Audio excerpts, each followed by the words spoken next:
Hello hi friends, అందరికీ నమస్కారం. సిరులు కురిపించే దేవత యొక్క జయంతి శ్రీ మహాలక్ష్మి యొక్క జయంతి రోజున మనం ఈ విధంగా అయితే పూజ చేసుకుంటే మాత్రం మనకు డబ్బు కొదవ అనేది ఉండదు. అలాగే శాంతి, శ్రేయస్సు, అలాగే అదృష్టం కూడా కలిసి వస్తుంది. ఈ విధంగా అయితే తప్పకుండా పూజ చేయండి.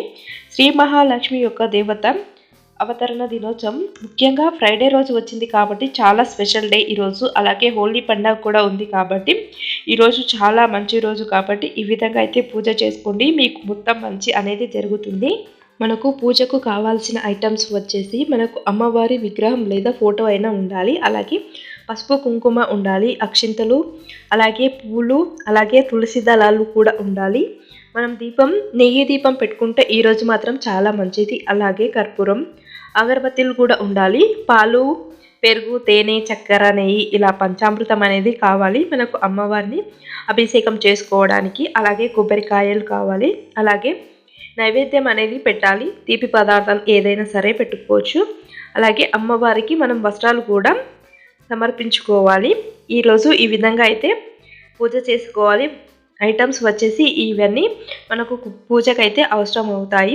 అలాగే పూజ అయితే ఏ విధంగా చేసుకోవాలంటే తెల్లవారుజామునే లేచి మనం శుభ్రంగా స్నానం చేసి మంచి బట్టలు అయితే ధరించాలి. అలాగే దేవీ మంత్రాన్ని అయితే జపం చేసుకుంటూ మనం పూజా మందిరాన్ని అయితే శుభ్రపరచుకోవాలి. ఓం శ్రీ మహాలక్ష్మే నమః అనే ఈ మంత్రాన్ని మనం సంకల్పం చేసుకుంటూ మన పూజా మందిరాన్ని శుభ్రం చేసుకోవాలి. పూజ గదిని శుభ్రం చేసుకున్న తర్వాత లక్ష్మీ విగ్రహాన్ని అయితే మనము ఆహ్వానం చేసుకోవాలి. ముందుగా ఒక పీట పెట్టి ఆ పైన ఎర్రటి వస్త్రాన్ని పెట్టేసి మనం అమ్మవారి విగ్రహాన్ని లేదా చిత్రపటాన్ని అయితే పెట్టుకోవాలి. అలాగే అమ్మవారిని మనం పూలతో అయితే అలంకరణ చేసుకోవాలి. మనకు అమ్మవారికి అయితే తామర పూలు అంటే చాలా ఇష్టం కాబట్టి వీలైతే తామర పూలతో పూజ అయితే చేసుకోండి. ఇలా తామర పూలతో పూజ చేసుకోవడం వల్ల మనకు చాలా మంచి అనేది జరుగుతుంది. ఇలా పూలతో అలంకరణ చేసుకున్న తర్వాత పసుపు, కుంకుమ, అక్షంతలతో అయితే మనము తులసి దళాలతో కూడా మనము అలంకరణ చేసుకోవాలి. ఇలా అమ్మవారికి పసుపు, కుంకుమ, అలాగే గంధం, అక్షింతలు, అలాగే తులసి దళాలు కూడా సమర్పణ చేసుకోవాలి. తర్వాత మనం దీపారాధన అయితే చేసుకోవాలి. దీపారాధన వచ్చేసి మనం నెయ్యితో దీపాన్ని వెలిగించుకుంటే చాలా మంచి అనేది జరుగుతుంది. ఇలా ఆవు నెయ్యితో దీపం వెలిగించుకోవడం వల్ల మనకు అమ్మవారి అనుగ్రహం అనేది మనకు దక్కుతుంది. అలాగే సిరులు కురిపించే ఈ దేవత అనుగ్రహం కోసం మనమైతే ఇలా ఆవు నెయ్యితో దీపం అనేది వెలిగించుకోండి.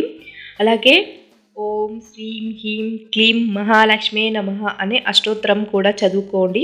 అలాగే మనకు 108 నామాలు ఉంటాయి కదా, వాటిని కూడా చదువుకోండి. అలాగే నైవేద్యాలు వచ్చి స్వీట్ పదార్థాలు ఏదైనా సరే పెట్టండి. మనము ఈ విధంగా అయితే పూజ చేసుకోవాలి. ఇలా నైవేద్యాలు అమ్మవారికి పాలు, పండ్లు, పాయసం, అలాగే స్వీట్స్ కూడా పెట్టండి.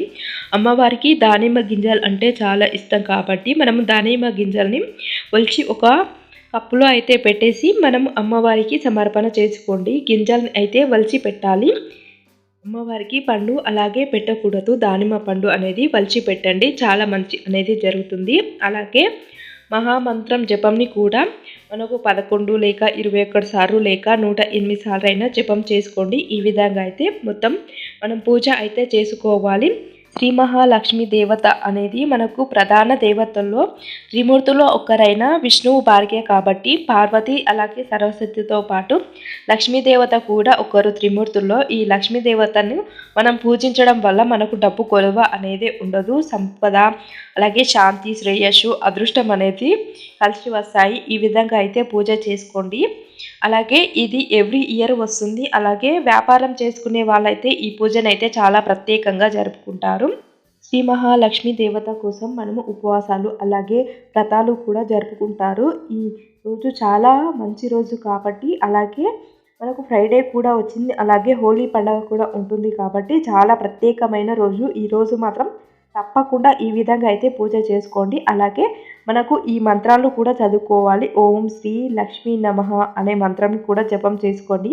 అలాగే ఈరోజు దాన ధర్మాలు కూడా చేస్తే చాలా మంచిది. శ్రీ మహాలక్ష్మి యొక్క జయంతి మార్చి 14, అలాగే ఫ్రైడే కూడా వచ్చింది కాబట్టి సంపద, ఐశ్వర్యం, శాంతి లభించాలంటే ఈ విధంగా అయితే పూజ చేసుకోండి. నేనైతే శ్రీ మహాలక్ష్మి జయంతిని అయితే ఈ విధంగా జరుపుకుంటాను. మీరు ఎలా జరుపుకుంటారు కామెంట్లో తెలియజేయండి. అలాగే మా వీడియో కనుక మీరు ఫస్ట్ టైం చూసినట్లయితే సబ్స్క్రైబ్ చేసుకోండి. అలాగే పక్కనే ఉన్న గంట సింబల్ని ప్రెస్ చేయండి. ఇలాంటి భక్తి వీడియోల కోసం మా ఛానల్ని సబ్స్క్రైబ్ చేసుకోండి. Thank you for watching this channel.